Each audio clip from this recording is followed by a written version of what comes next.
গাজীপুরে অবৈধ জবাইখানা থেকে রোগাক্রান্ত ৩৭টি জীবিত ঘোড়া ও ৫ মণ ঘোড়ার মাংস উদ্ধার। গাজীপুরের একটি অবৈধ জবাইখানায় অভিযান চালিয়ে প্রশাসন ৩৭টি রোগাক্রান্ত জীবিত ঘোড়া ও ৫ মণ ঘোড়ার মাংস উদ্ধার করেছে। উদ্ধারকৃত ঘোড়াগুলোকে পুনর্বাসনের জন্য চট্টগ্রামে পাঠানো হয়েছে। বর্তমানে ঘোড়াগুলো একে খান কোম্পানির বাসভবনে চিকিৎসাধীন রয়েছে এবং তাদের চিকিৎসার সমস্ত খরচ একে খান কোম্পানিই বহন করছে। সিচুয়েশন আমরা অলরেডি ঘোড়াগুলোকে পর্যবেক্ষণ করেছি। পর্যবেক্ষণ করে মোস্টলি যেটা আমরা দেখলাম, আসলে তাদের শারীরিক অবস্থা বলবো যে খুব একটা ভালো না। অনেকটা যেটা আমরা মেডিকেল ভাষায় বলে ক্যাকেকটিক অথবা ম্যালনিউট্রিশন যেটা বলে, সেই অবস্থায় আছে। আপনি যদি অবজার্ভ করেন, দেখেন তার রিবস, অনেক ঘোড়াতে তার রিবসগুলো প্রমিনেন্ট, দ্যাট ইন্ডিকেটস করে যেটা অনেকটা ক্যাকেকটিক কন্ডিশনের ঘোড়া, ম্যালনিউট্রিশন।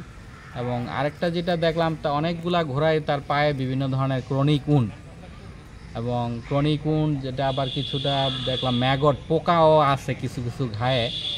তো এটা, এবং অবশ্যই এটা দীর্ঘদিনের কন্ডিশন। দীর্ঘদিন বলতে এগুলো ঠিকমতো হয়তো চিকিৎসা হচ্ছিল না মনে হচ্ছে, দীর্ঘদিন খাবারের অভাবও আছে যেটা মনে হচ্ছে। ম্যালনিউট্রিশন তার একদিনে হয় না, দীর্ঘদিন ক্রনিক সিচুয়েশন তৈরি হয়েছে। আরেকটা জিনিস খেয়াল করবেন, অনেকগুলো ঘোড়াতেই তার চোখের সমস্যা। চোখে বিশেষ করে আমরা দেখি তার এক্সুডেট জমা এবং কনজাংটিভাইটিস আছে। সো এগুলাকে দ্রুত আমার মনে হয় একটু সঠিক চিকিৎসা দিলে আমার মনে হয় দ্রুত এগুলা আরোগ্য লাভ করবে আশা করি। এবং এর জন্য প্রয়োজনে আমার মনে হয় যারা এটা নিয়ে আসছেন তাদের কাছে আমার বিনীত অনুরোধ থাকবে, যেহেতু এগুলো তার রেস্কিউ করে নিয়ে আসছে যতটুকু শুনছি। অতএব এটা আমি মনে করি তাদেরকে প্রপার চিকিৎসা দেওয়া আমি মনে করি আমাদের নৈতিক দায়িত্ব। এবং এগুলাকে সুস্থ যে ভেটেরিনারিয়ান হিসেবে আমি এটাকে চাচ্ছি দ্রুত এগুলা আরোগ্য কামনা করা এবং সঠিক চিকিৎসা যেন পায়, সেটারও যেন সঠিক কর্তৃপক্ষ একটা ব্যবস্থা নেয়। মঙ্গলবার ৪ নভেম্বর রাতে জেলা প্রশাসন, প্রাণী সম্পদ অধিদপ্তর, র্যাব ১ ও পুলিশ যৌথভাবে স্থানীয় একটি কসাইখানায় এই অভিযান পরিচালনা করে। আইনশৃঙ্খলা বাহিনীর উপস্থিতি টের পেয়ে ঘোড়ার মাংস বিক্রির সঙ্গে জড়িত চক্রের সদস্যরা পালিয়ে যায়।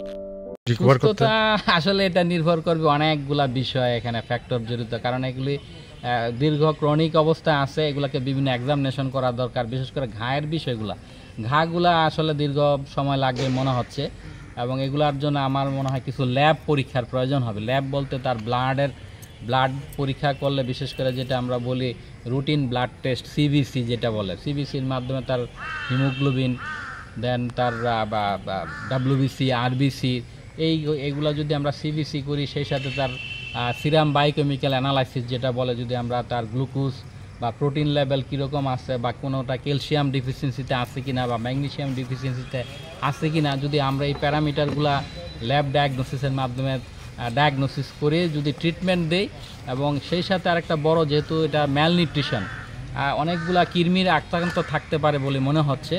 এই কারণে এগুলাকে সবগুলারই আমার মনে হয় একটু ল্যাব ডায়াগনোসিস করে, বিশেষ করে কি পায়খানা পরীক্ষা করা, এবং সেই সাথে তার রক্ত পরীক্ষা, বিশেষ করে সিবিসি, এবং তার সিরাম বায়োকেমিক্যাল টেস্ট করে যদি আমরা সঠিকভাবে যদি চিকিৎসা দিই, তাহলে আমার মনে হয় দ্রুত চিকিৎসা হবে। আর ঘায়ের যেটা বলতেছিলাম, ঘায়ের এগুলা সময় লাগবে, তাকে ড্রেসিং করতে হবে, কিছু পোকা আছে, এগুলো সময় সাপেক্ষ। তবে ওভারঅল যদি সঠিকভাবে চিকিৎসা দেওয়া হয়, মোটামুটি মাসেখানিক সময় লাগবে বলে আমি মনে করছি।